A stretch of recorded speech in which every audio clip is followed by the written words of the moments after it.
All right, welcome to my channel, and I'm joined today by a very special guest, Laura Medrano. She is one of our newest Aramis Creative Learning Center mentors, and I invited her on this show today because I want her to talk about her amazing self, what she teaches, and and we'll talk about some of the classes that she's going to offer for Aramis Creative Learning Center.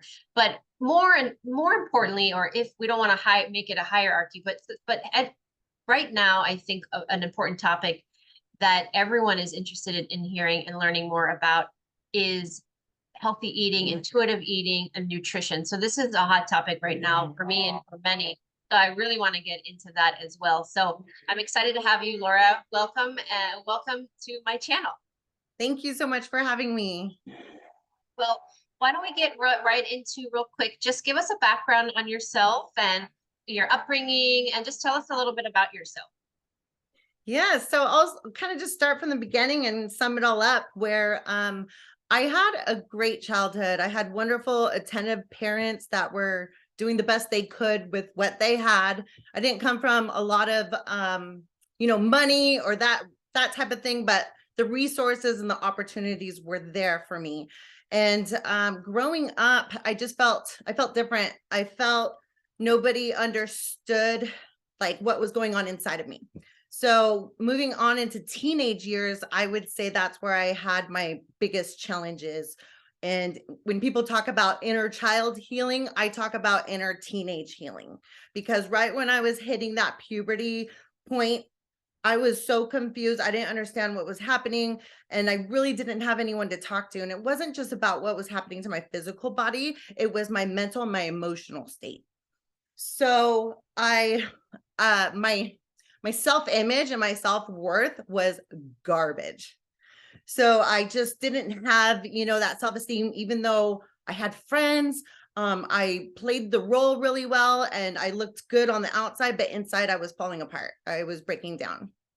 And so going through that teenage moment of, your body's changing and, boys are coming into the picture. And then I never was interested in school. Like school was not a huge thing for me. Like I didn't love having to like do homework and all those type of like curriculum. It just didn't interest me. And my mom was a school teacher for 40 years. So I came from that type of arena where you have to go to school, you have to go to college, you have to get married, you have to have the white picket fence, 2.5 children. And it just, none of it interests me. I was like, nope, I'm not doing any of this. Like I wanted to be free as a bird and I wanted to go travel and I wanted to do other things. But at that time of transition, you only know what you know at the time. And I resorted to being rebellious and I resorted to food. So food was my unhealthy way of coping with what was going on in my world. And then that kind of trickled on and morphed into unhealthy relationships with men, and then alcohol. And then it just got deeper and darker. And so around in my 20s, I experimented with, drugs and alcohol, and I was just a complete mess, even though nobody really knew. It was a secret. And so I kept that to myself and just kind of played the part like a broken rib. Nobody can tell. And then I think now that I look back at it, it was my higher self that came through and said, Laura, like, you don't want to do this anymore. Like, this is not your future. This is not what you're meant to do. And now looking back, I see that it was more of an initiation for what I'm supposed to be doing now. I kind of had to go through all of those struggles to be able to share my story to teach it, because I'm so unconventional with my teaching methods that I'm not the type to memorize a textbook and say, okay, this is what we're going to learn today, like a robot. Do not operate that way. Like I operate through experiences and stories and feelings and emotions. And if I had those tools as a child, like my life would have been different, but I wouldn't change a thing because it's helped me perceive things in a different way now that I'm like, wow, this is exactly why I had to go through those things in order to see it completely different. So moving forward, I traveled. I had wonderful opportunities. I lived in the Caribbean for a few years running a nightclub. I lived up in Alaska as a tour guide running a dog sledding race team for the Huskies for the Iditarod and the Yukon Quest. So I was a tour guide taking all the people off of the cruise ships. Like I just had very unconventional ways of living in life. And I don't think my family was on board. They kind of rolled their eyes at me and just like, what is she thinking? What is she doing? But during that whole time, I still never mended that emotional healing that I needed inside. So I was still looking at food as a coping mechanism. And it never went away. I thought maybe I'd shove it under the carpet and it would just disappear, and that's not the case. So then I came back from all of my travels, and I used to watch Animal Planet all the time. So I was like, I'm going to be an animal control officer. Like, and I'm one of those people who have bucket lists. I don't want to just do one thing and stick with it my whole life. Like, I want to do all the things and say, I've done that, check, I've done that. And I love uncertainty and like taking risks. So I'm like, I'm going to be an animal control officer. So I put myself through animal law enforcement through San Diego, and I became a humane officer.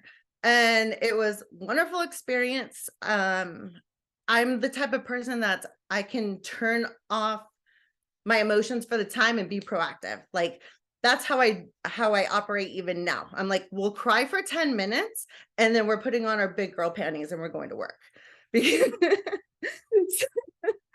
So that's how I operated in animal control. And all along, like I've always been interested in foods. So I would have jobs at restaurants, at wineries, throughout my travels. It was just an easy way to have a job that you can get anywhere in the world. Like I can get a job at a restaurant, tomorrow, anywhere. And so pursuing the medical field, or I'm sorry, the animal field, I ended up getting pregnant. And I realized like, I can't really do this type of job while I have a baby. I mean, I was on call with the police department for emergency calls and it just wasn't going to happen. So once I had my baby, once I was pregnant, I was like, wow, like one thing that just really hit me was the food that I was taking in while I was pregnant. I'm like, I was so into like juicing and into like growing my own foods and just being interested in like what I was putting in my body. And then when I had him, I'm like, he is not going to have like this conventional baby food that's off the store shelf. Like he's just not. So I was making my own baby food and I was, blending up my own spinach, and I knew exactly where I was getting it from and making and just creating. And I always loved to create that way. And so then moving forward, once I had him and started raising him, I still didn't heal what was going on inside of me, like emotionally.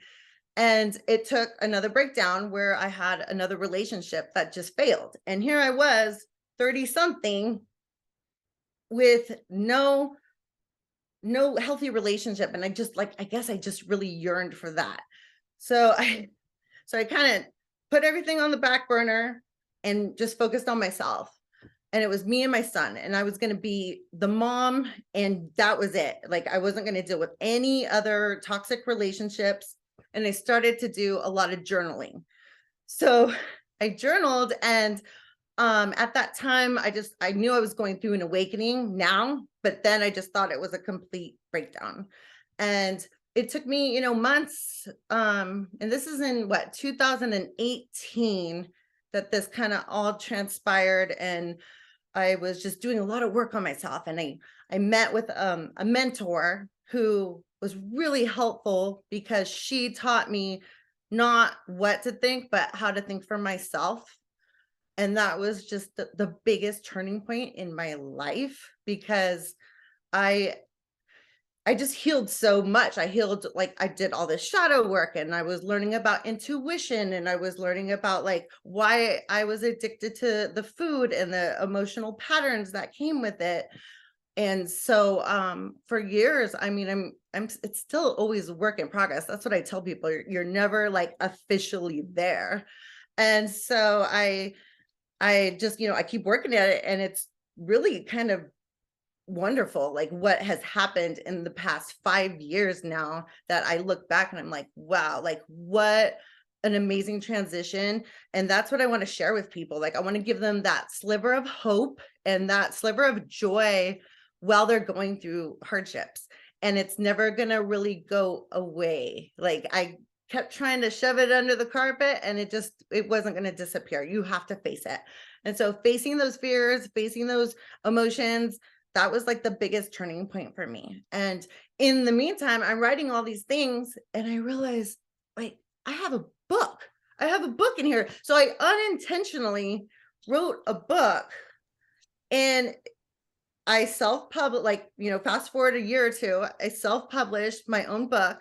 And it was all about like the 7 steps on how to manifest the love that you deserve. And it was all about relationships and calling in and attracting that healthy relationship. And it really starts with you. Like, it doesn't start with anybody else. It's not about calling in that person. It's actually mending the relationship that you have with yourself. So in order to call in your soulmate, I always say you have to be your soul's mate. Yeah. So Yeah. then this whole thing lately, I've just been in this food creation mode where all the things on this, like at the store, I'm seeing is just so horrible for you, and all the poisons that are in the food that they're selling, and no wonder why everyone's sick. And so it's so frustrating because they sell it as this way of like being healthy, and it's terrible. It's terrible. So I'm, unpacking a lot of that right now, where I'm just going through like what you put into your body like changes everything. It's healing from the inside out, and just mending my own personal journey with my food addiction. And where I am now, it's come like full circle, and it's a beautiful thing that's happened. Yeah, it's I love your outlook rather on life, and how you've always been this free spirit. And I think historically, or generations prior to ours, that was looked upon as, oh, you're a hippie, or all these negative versions of that, right? Because it has historically been, you work, work, work, like you said, what your parents had told you. You graduate high school, you go to college, you get a job, you work your whole life with a little bit of fun and stuff, and then you have children, you get married, all these things, and then you retire, and then you have this little bit of time to relax, and then you die. And that's how it's been. It's been that kind of this cycle. And then there are those that come in, like yourself and like me and many others, that were the rebellious ones, that were like, I don't want that. I never wanted that. That's why I wanted to work with children, or I'm sorry, with animals, because I was like, at least I'll enjoy what I'm doing. And it's not a traditional job. It was a 4 10-hour work week, 4 days, 10-hour, work week, or overnights, or whatever random schedule. But I craved something different. And I think a lot of people do. So, and I also love how you mentioned, because I think you're a pioneer, to where we're going. It's not about us doing one thing. It's about how many things can we experience. So when we break out of this matrix of the 9 to 5, one career that we work for tirelessly for, and spend all this money in certifications and educations for, and then we go through our life, and are we really fulfilled? I would say most people are not, but some are. I'm sure they really enjoy what they do. But it's like this repetitive Groundhog's Day, doing the same thing every single day, and they're really not happy. And I think that what we're supposed to do is to enjoy, to live. Like you said, you can get a job anywhere. That means you could be anywhere. You can be a waitress in any country. You can be an entrepreneur in any country. You can be a chef in any country, etc. You can be a writer. You could be whatever you want to be. And I think that's where we're headed. And so I feel like I'm attracting to our Aramis team more people like that, like yourself, that have that mentality of what's your passion? and then we can work around it and we can create. And I love that. So your story is not linear. You know, there's lots of paths that you veered off on, and then maybe you came back to the main path at some point. But the idea is that, or the main kind of theme was that you followed your heart and your passion. And I think people spend their whole life trying to do that, and they never can for whatever reason. And so I think that's wonderful. But that doesn't mean that it's easy, and that doesn't mean that other people look at you like you're a black sheep in the family, or you're irresponsible, or whatever other thing that they have to say, because I've heard that as well. So we have to persevere through a lot. But you're a pioneer, Laura, in what you do. And I also think that the universe provides us with experiences that are necessary in our journey for us to do what we're here to do. So you needed to go through those experiences to have a well-rounded, kind of in-depth and raw experience of those certain things, so that later you could be like, hey, I've been through this. This is how I worked through it. Let me help you now. That's how all the great teachers learn, for the most part, is they go through something similar, and then that's the catalyst for them to become a great teacher. So everything that you went through was for a purpose. I truly believe that. Even the bad, even the dark, sometimes it might be perpetuated by the dark matrix to make it worse or harder for you to get out of. But ultimately, we choose this ahead of time. So kudos to you, Laura, for all that you've shared so far. Well, thank you. And to even take it a step further, my son is the way shower now and the trailblazer, and he's 10 years old. And I mean, it's been a struggle, but then at the same time, I'm like, I laugh because I'm like, of course he's my child. Of course, like, this is how it goes. You know, he has a little bit of my spirit, that rebellious nature. And I have a great story to share with you on how I discovered you. And so it was just kind of beautiful, synchronistic, and it all had to do with the struggle of my child. And I was so frustrated. And I know he's different. Like, he's not the traditional way. He's going to do something different in the future. I don't know exactly what yet, but I encourage his uniqueness. And he's not, you know, he's been the type of kid is like, I don't want to go to school. What's the shortest cut I can take to not have to do the homework? And like, he even like pays off the teacher like 20 tickets so he doesn't have to do the work. Like, he's finding all these ways. And I'm like, I don't know if I should be proud of that or if I should be nervous. But I discovered you by a girlfriend. I'm in this group, and all of these girls like encourage each other with business and with spirituality, and just we're all connected. We all have the same Reiki master teacher. So we always just like encourage each other with powwows every other week or so. And they knew I was struggling with my son, so she sent me a YouTube video, and it happened to be with you and Megan Rose. And I had already followed Megan Rose, so I knew her, but I was like, oh, I didn't know who Sherri was. And I watched it, and it was all about the children, and it just really like spoke to me. I felt like you were talking about my son and what he is going through. And I mean, in my eyes, he's a rainbow child to a T, like, just spelled it out. The minute I read that chapter, he even read that chapter. We went over it together, and he was like, yep, this is me. And so it was really sweet and special. And then I ordered your book, I read your book, and then I'm like, you know what, I'm going to research her a little bit more. And I found out, you have this learning center, and I researched that a little bit more. And then I'm like, you know what, I'm going to just email her and maybe even just connect, because that's the way I do it. I don't do things ordinary. I'm not A to B. I'm not that type of person who goes pounds the pavement for a resume and get a job. Like, I do things like backdoor different, like it's just unique. And I know that's how I operate. And then I emailed, on your website, and thinking like, of course, it's just going to go to an admin person and it's going to get deleted. Not a big deal. But I surrendered it, because I'm like, I'm just going to throw it out there. Like, doesn't matter. It's not the end all be all. Either way, it's going to work the way it's supposed to.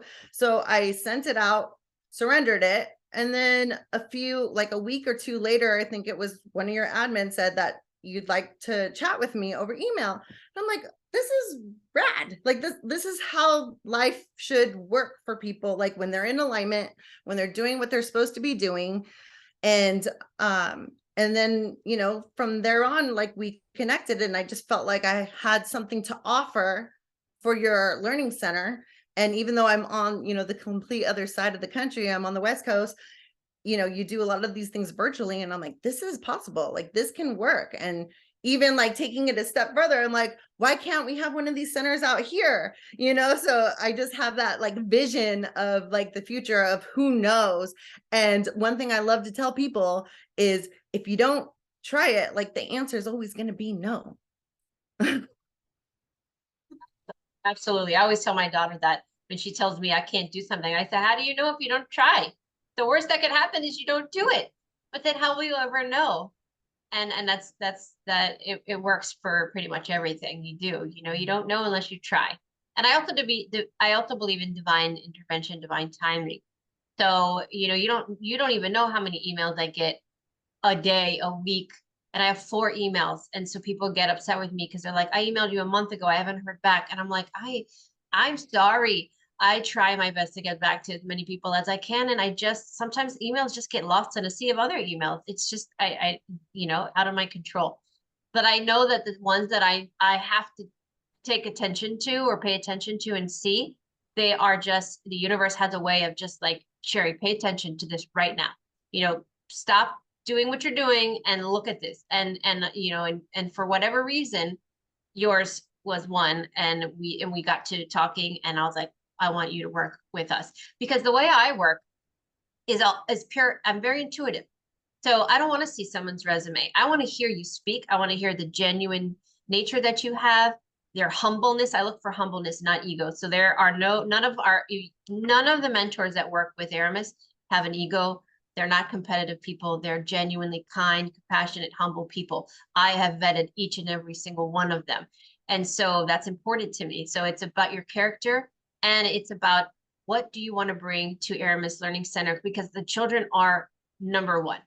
That end of story. That doesn't change day to day. They are always number one. So I look for people who will put children number one, and whatever it is that we need to do to help them and guide them, that's the priority that you have. And Laura, I could tell that from you and the passion in your voice with regard to nutrition. Let's get there in a second. But first I want to talk about your son, because it is important to note that children are our greatest teachers. I truly believe that. I say it all the time. So he comes in a time that you were ready for him, though. You needed to experience a certain part of your life in order to be ready in preparation. And then he comes in and he healed you, and he continuously healed you, and he is your way shower. So he shows you, okay, mom, now we're going to do this. And I think that's such a beautiful thing, because he opened up another level for you, which is more than nutrition, I know, because you do Reiki, you're an author. I think you were a personal chef. I mean, there's so much more to your story. So I want to get into how did you turn the comfort food and utilizing food as a mechanism of connecting with yourself in an unpositive way, or feeding yourself with food through your emotional traumas, and turn that into being a nutrition coach and a chef, and now working with Aramis with helping children with mindful eating and healthy eating habits, etc.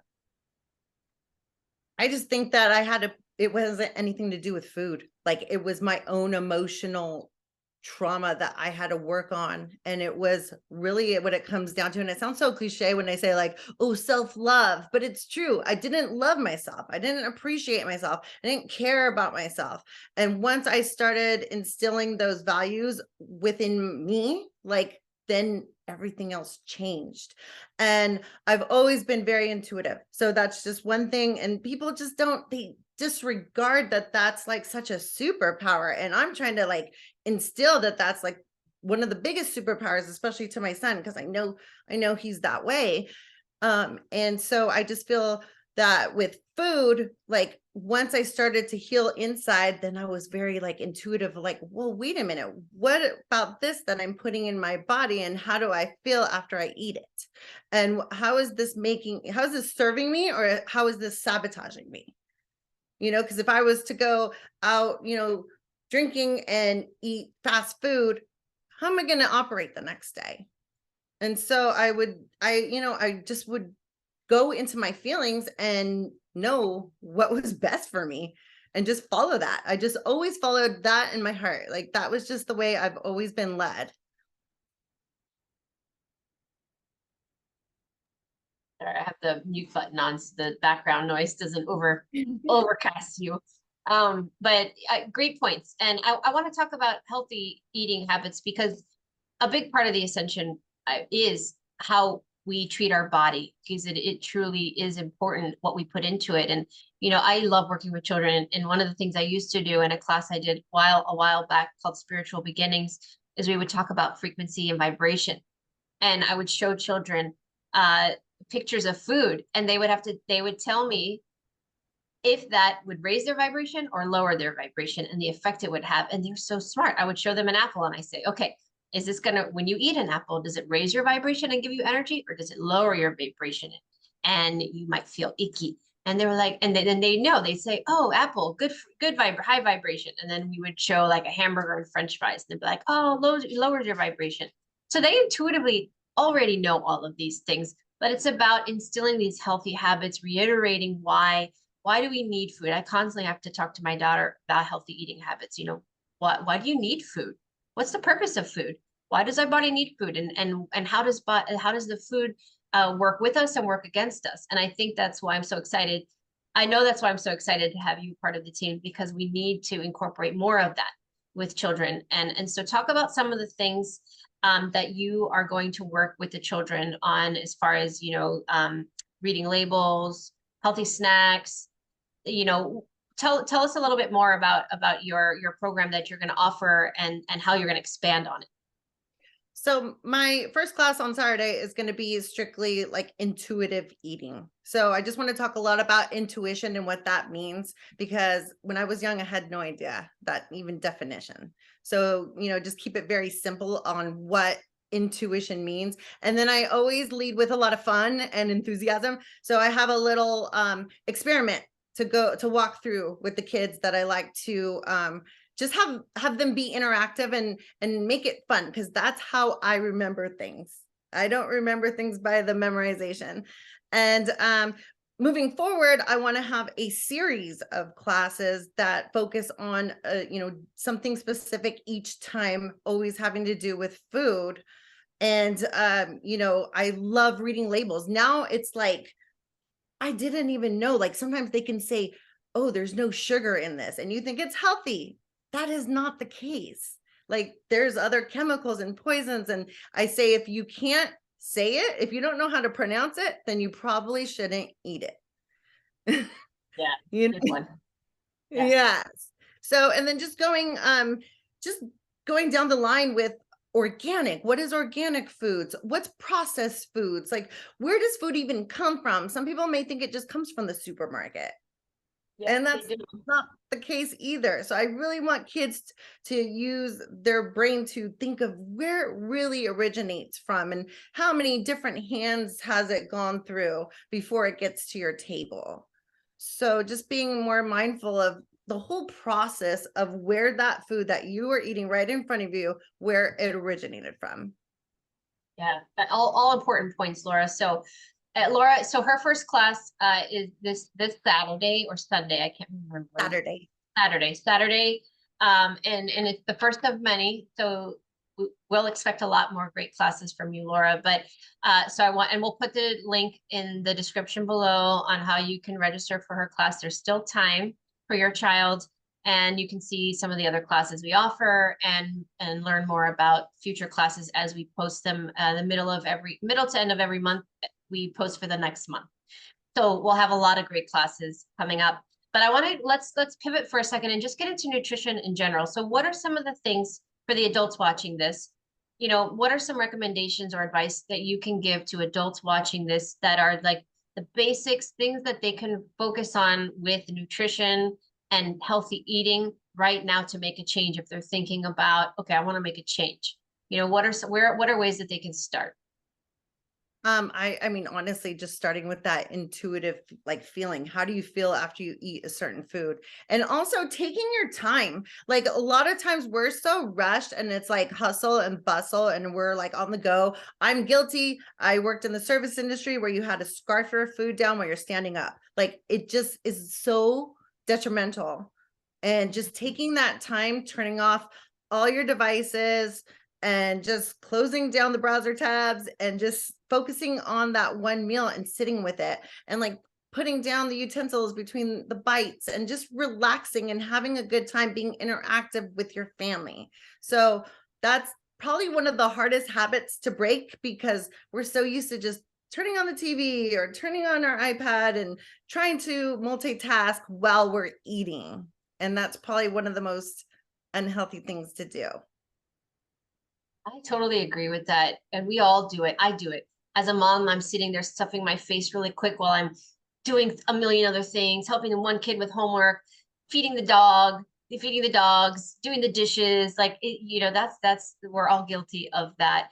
But I think that when we enjoy our food and we slow down, we're less likely to overeat as well. But we also appreciate the meal. So we enjoy the experience, so that we don't want more after, because we didn't, like, you finished this bowl of food that's delicious, but you didn't really enjoy it. So then it makes you want to have another bowl that you don't really need, because you're like, oh, let me eat this one slower because I'm not scarfing it down anymore. And then we tend to overeat, and listening to TV or holding our phone while we eat is another one, because then you're not really focusing on the bites that you're taking and enjoying and the nourishment. And praying over our food is also important. And I don't mean religiously praying, like that, just simply having gratitude. I'm so grateful for this bowl of nourishing dinner, breakfast, whatever, and just appreciating what's in your bowl that you are putting into your body, because that in and of itself can change the chemical and energetic makeup of the food, so that when it does go inside your body, it is nourishing. And that works for those that don't have money to spend on organic food, or maybe meat products that they want to give their children, but they're worried about how the animal died and the imprint in that meat that they're giving their children. So it's so simple and it's all intention. If you just give gratitude for the food, it can change the energy. And when it goes into your body, it is now an organic, beautifully balanced fruit, as opposed to this non-organic, potentially pesticide-ridden piece of fruit. But that's one way we can combat it without any money at all, which is great. Exactly. Yeah. So what about, so reading the labels, aside from not being able to say or pronounce the word, I think another thing that you mentioned is that's important that people don't know is, sugar-free versus or diet soda versus regular soda, which is, we shouldn't be drinking soda, but I'm giving this as an example. You see regular soda and you're like, oh, that's bad. I get it now. I understand. I've heard it a million times. Oh, I'll go for the diet soda. When in reality, the diet soda is actually worse than the regular soda because of the aspartame and the other things that the what's it called? The substitute sugars. So what are some things, as that being one example, but that people can do reading the labels that are easy for them to remember when next time they go to the grocery store and they're looking at the box? What are some things that they can focus on? Well, I mean, sugar is just generally bad. So I try to just refrain from anything that has like sugar.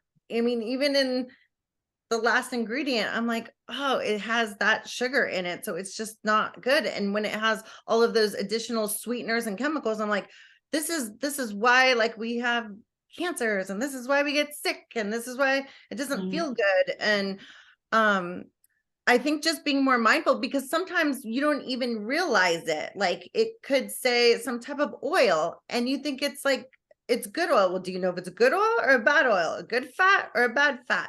So I think it's just educating yourself. And I mean, I find some really fun free starter apps that are on my phone that are free. And you can go and scan the product while you're grocery shopping and it'll tell you, it'll highlight the things that are in it that may be bad for you. So it's like a Okay. little cheat sheet that I'm really big on using because sometimes I don't know either. Well, maybe I'll get some of those from you and I'll put it in the description below because I'll get an email asking and I'll, instead of emailing me, I'm going to put it in the description so Yeah. people know exactly which ones that they can try. I don't have any apps like that, but that's a good example of technology being used in a positive way as opposed to the negative way, because I talked with a beautiful woman this morning and we were talking about how social media can be detrimental in many ways, but it can also be really positive. So there's always a good side and a downside to something. Mhm. But and so our phone, always being like this with our phone is there's a lot of downside, but then there's a lot of benefits to it. Having these apps that can help us in the grocery aisle in that moment where we don't have time to research and we're like, should I get this? Can be quite helpful. So Yeah. um, well, is there anything else, Laura? Because I really just wanted to introduce you to the world and as part of the Aramis Creative Learning team, as a new mentor. You will offer adult classes as well as children's classes. So let me just put that out there. But are there any last minute tips or misconceptions with food or anything else you want to share that you think is important before we end? I just like to tell people that we get so inundated with information all the time that it's so hard to keep up. So I like to chisel away and kind of like make people understand that it's inside themselves and make it very easy and back to basics. So I like to keep things simple because when we get too much information overload, that's when we're overwhelmed and we quit. We're like, we're done. So I just want my message, I think, just for everybody out there is just to take a deep breath and just be grateful. Like find something in the world to be grateful for today and keep learning. Like we're always still learning. Like the wheel like never ends there. We're constantly Mhm. like there's things that we're experiencing and gaining wisdoms throughout our life, like our entire life. We're never there. The journey is never, doesn't ever end. So just give yourself a break, give yourself some grace, and it's okay. Yeah, I think that's great for pretty much anything in life right now. Give yourself patience, self-love, and your own encouragement, and instead of seeking validation and encouragement outside of yourself, and just taking it one day at a time with just about anything. So if you're looking for a new lifestyle or a new nutrition regimen, just take it slow because it is difficult when you have so many people giving their ideas and their thoughts and advice that even conflict with the other person. And then you're kind of like, oh my God, who do I believe? Which one is right? And the truth is, they're both right because the way our bodies work, they're so intuitive. And they're also very influenced by our genetics, our age, where we live, the access to the food that we do have, etc. So there's no one size fits all approach to nutrition. That's why I love the word intuitive. It works for everything because it's like what works for you. You may be able to eat meat and you might actually need meat, but someone else gets really sick and can't have meat. So this works for everything, whether it's gluten, whether it's meat, but dairy, eggs, anything like that. You have to kind of see what works for you and what doesn't work for you. And it's not a one size fits all approach. So you can't look at what Laura did as this is what I need to do or what I do because that's what you need to do, because it's not that way at all. And that's what makes it challenging is some people just want to be told what to do. They're like, just tell me what to do. And you can't do it that way. You have to it's trial and error, and you have to give it time and patience. And I think you're going to be a great coach and a great leader in the movement of nutrition and mindful eating. So I'm so glad that we were brought together through the universe, the divine connection. So thank you. Thank you, Laura, for joining me today and introducing yourself to the audience. So now they know if they see your class, they have met you before, they've seen you, they know what you're about. And Laura also recently put together a downloadable version of her nutrition class that will go up in the next week or so that if you are unable to make her live classes or you missed this one this Saturday and you're like, oh man, when's she going to do another one? We will have her class in the downloadable library section so you can purchase it and then rewatch it as many times as you like. So that's also coming. So thank you for doing that. Anything else you want to say, Laura, before we go? No, I'm just so appreciative of everything that's going on here. And I just love being of service. So I'm thankful for our connection. Oh, well, I am grateful as well. Well, thank you everybody for watching today. Till next time, everybody enjoy the rest of your evening or your morning. Thanks for watching.